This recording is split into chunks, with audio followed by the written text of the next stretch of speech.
Hey guys, Metal Viking 82 here, back with a new Viking Orations. Got another review for you today, and this time I'm going to be talking to you about the brand new EP from the band Churchacide, entitled Unassailable Temptations, out now through Goat Throne Records. And if you're not familiar with Churchacide, they are a blackened death metal band from Texas. Been around since 2016, featuring JH on the bass and vocals. He's also in the Mobosadad. He's in Morgan Grau, among many others. You have DA on the drums, ZKD handling guitars. He is also in Mobosadad. And finally, JPD handling guitars. This is the band's second EP overall. It is 8 tracks and just a little under 17 minutes in length. And, I've been a fan of this band ever since their 2018 demo, but sadly, that and this EP are about the only thing I own from them, just because, with all the glue of bands out there to check out and everything, some things get pushed off to the wayside, and this band unfortunately got that. Not that they weren't, good or anything.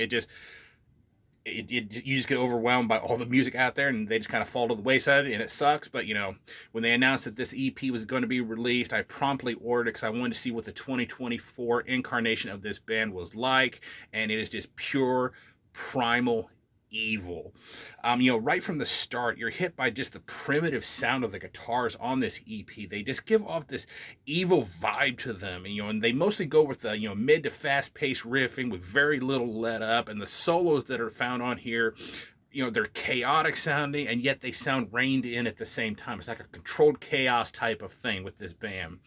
The bass, while having a thick tone to it, doesn't really seem to stand out much in the mix. It can be made out while you're listening to the EP, but it isn't high enough to really kind of stand out distinctly by itself. It kind of tends to more, work with the guitars to really build that heavy wall and give it all the songs a solid backbone. But when you get into track number 6, Concubinal Penetriarchy, which try saying that 6 times fast.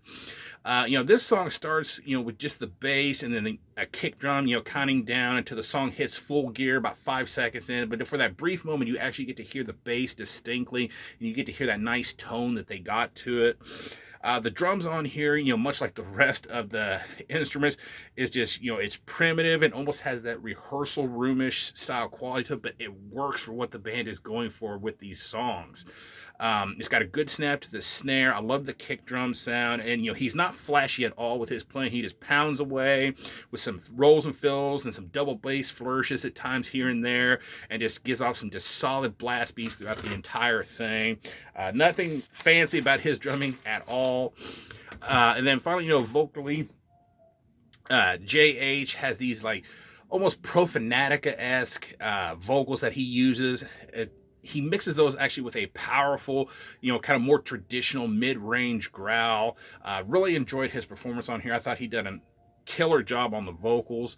Overall, even after not hearing these guys for, pretty much 6 years or better, they still kicked my ass with their primitive Texas-styled blackened death metal, and show you yet again that Texas knows extreme metal. I've said for a long time the Texas scene is one of my favorite scenes because they just know how to do extreme metal so well.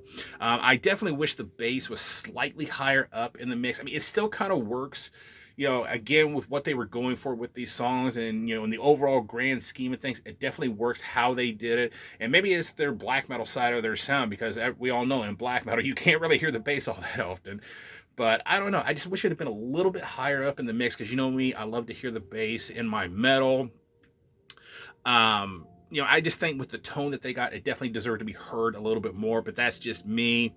And this whole EP, it's not reinventing the wheel or anything. It's not pushing boundaries or anything, but it's still that sort of quick shot of just raw, primal and evil aggression that you need for when you just want to get yourself pumped up. You throw this on, and then 17 minutes later, you're just ready to conquer the day, pretty much. Still yet, I would give this a solid 8 out of 10. Go check out Churchacide. I will be leaving a link down below so you can check this out, pick up a copy for yourself.